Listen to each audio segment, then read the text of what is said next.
From the onset, I want to say I support the amendment of Senator Linturi.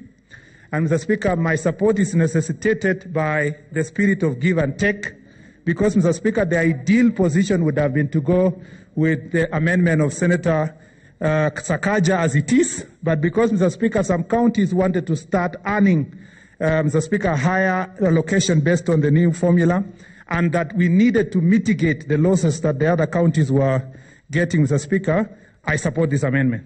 Mr. Speaker, the promise of developmental devolution, Mr. Speaker, in our Constitution is based on equitable distribution of resources. Devolution, Mr. Speaker, was to bring the areas that were called ASAL areas, Mr. Speaker, back to the center. Devolution, Mr. Speaker, was supposed to stop this idea that when one left Lodwar, Mr. Speaker, to come to Nairobi, they usually used to say, I am leaving Lodwar to go to Kenya. Mr. Speaker, the Constitution wanted to create an environment where Wajir County, Tana River, Mr. Speaker, someone in Hola, Mr. Speaker, someone who is in Mwabingu, Mr. Speaker, in Taita Taveta, or someone, Mr. Speaker, who is taught in Elgeyo Marakwet County, would feel, Mr. Speaker, that they are part and parcel of the country called Kenya. Mr. Speaker, I wish the debate about, Mr. Speaker, allocation of resources was being done somewhere in Wajir County, or in Garissa, Mr. Speaker, or in Tana River, or somewhere, Mr. Speaker, in Samburu. Mr. Speaker, it's unfortunate that we are doing it in Nairobi, very beautiful place and its environs. And there is a reason why Nairobi has the highest population, Mr. Speaker.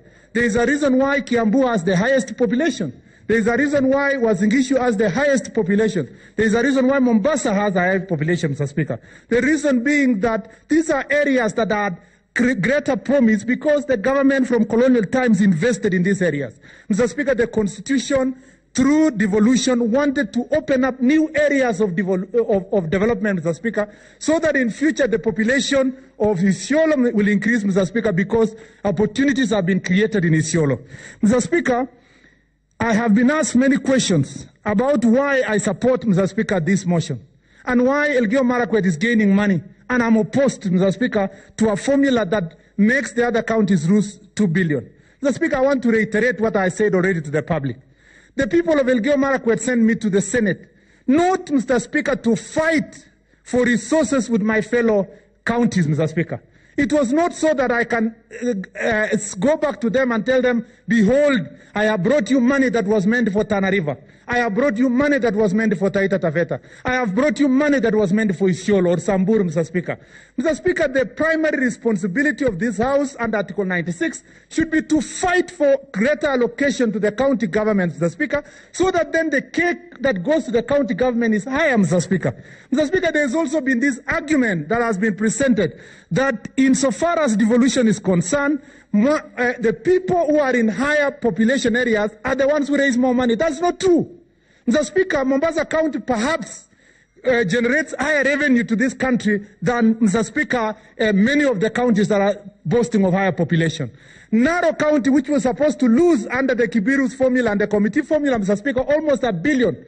Mr. Speaker, generates more money through Masai Mara, Mr. Speaker. And yet we want to sit here and say we want to deprive the people of Taita Taveta, despite the fact that Tsavo National Park feeds the national, Mr. Speaker, treasury a lot of resources.